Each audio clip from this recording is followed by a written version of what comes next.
access to the reclusive hip-hop icon, Lil Wayne. I'm a slave for your ear. I'll die to make what you hear great. I know how difficult it was to watch us come up with our pants sagging and our shirts all big and bandanas on and rapping street things and talking about guns. And every verse was about how I would run in your house and tie your parents up or something like that. And I sold over 1 million records in a heartbeat. It was about lyrics. It was just about, it wasn't about what you were talking about, it was about how you was talking about it. What do you say to people who call your music vulgar, misogynistic, offensive, degrading? No, if that's what you think about the music, if that's what you categorize it under, then so be it. All those things made me who I am, and I am a very successful man. Please keep looking out for more, because it's coming, baby. So your daughter, would you have any problem with her being called a or a hoe? Yeah, if they calling her a hoe, I have a huge problem with that. Yeah, but I've never called a certain female name out, unless I got a real big problem with her. Yeah. What's your relationship with weed? Every day? There's God, there's my family, there's my kids, there's music and weed. In that order? Yeah. Possession. When you look back at prison, has it been life-changing? I learned a lot about people. You're all on the same level. You're all going through the same thing. Everybody wants to go home. But outside of a jail cell, his celebrity status has clearly shaped his perspective. Recently stirring controversy on Fox Sports when he said he personally doesn't see racism because so many of his fans are white. I thought that was clearly a message that there was no such thing as racism. There was a lot of backlash from people about that. Would you change it, what you said, or you still feel the same way? What's your thought on Black Lives Matter? What is it? What do you mean? The idea was that there's this movement called Black Lives Matter, thinking that the rest of America didn't seem to understand that Black Lives Matter. It just sounds weird. I didn't know that you put a name on. It's not a name, it's not whatever. It's somebody got shot by police and for a reason. I am a young, black, rich. If that don't let you know that America understands Black matter these days, I don't know what it is. Don't come at me with that dumb man. My life matters, especially to my. Do you separate yourself from it? I don't feel connected to a damn thing that ain't got nothing to do with me. If you do, you crazy as you. Connected to this flag right. As I'm connected, I'm a gangbanger, man.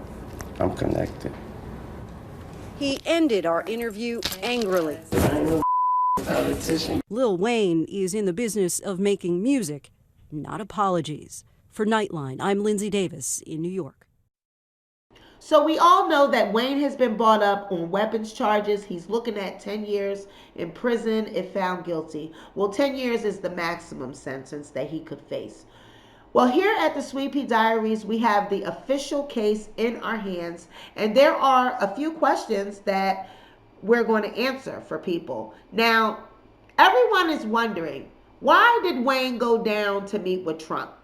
Did he go down there to endorse him for president?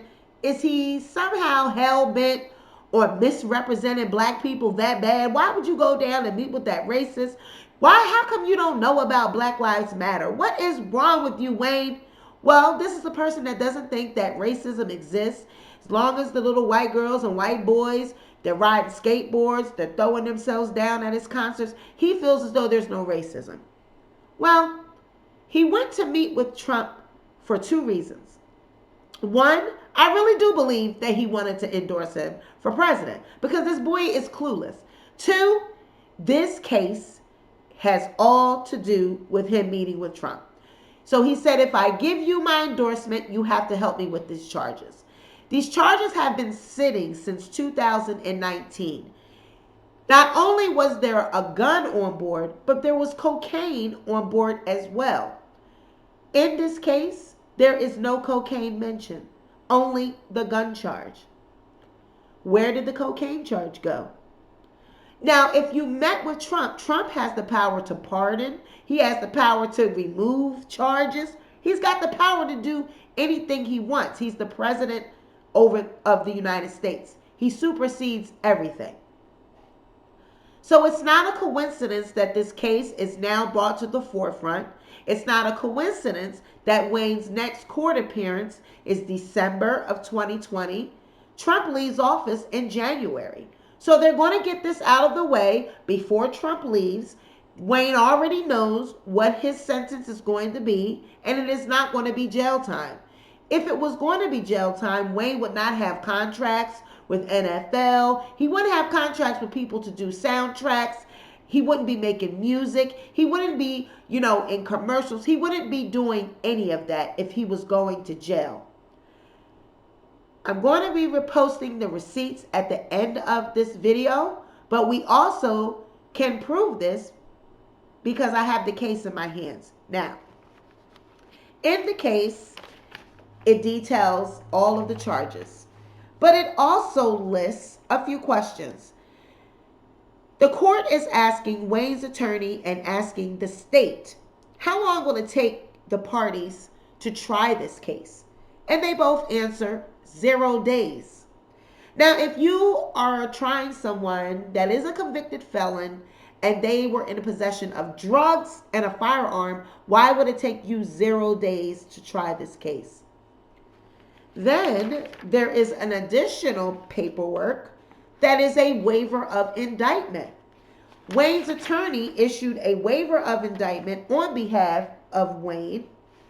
And if you know anything about legalities or legal paperwork, a waiver of indictment is Wayne basically saying that I'm going to accept a plea deal. I've already been told about this case. I already know what the severe punishment is, and I know what I'm facing. So I'm going to plead guilty so that I can get a lesser, sentence, plead to a lesser crime, plead to a lesser sentence. So basically, this is going to be knocked down to a lesser charge, and he's going to get a lesser sentence. It's not going to be 10 years. It's not going to be 5 years. It may not even be any time at all. It may be punishable to probation or something like that, because you have to remember, he has only been charged with this crime. He was never convicted. He never went to court or anything. So back in 2007, yes, he went to jail for the gun that was on the bus. He served almost a year.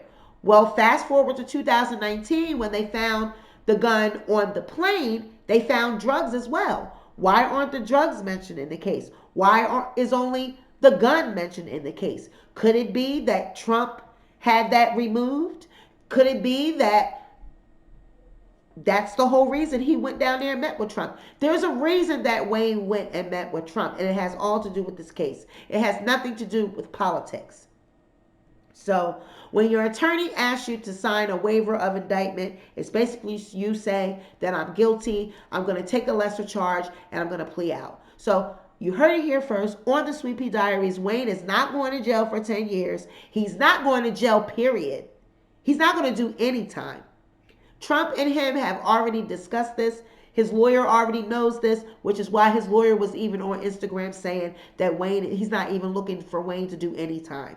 So y'all keep peddling that 10-year prison sentence story. It's old and it's tired, and it's not going to happen. So drop down in my comments. Let me know what you think. Take a look at the receipts at the end. Thank you for being here. Good night. A look into the mind of the greatest fan alive. Between the cardinal, a songbird, and the seahawk, a hummingbird, which would make a better companion for Lil Wayne?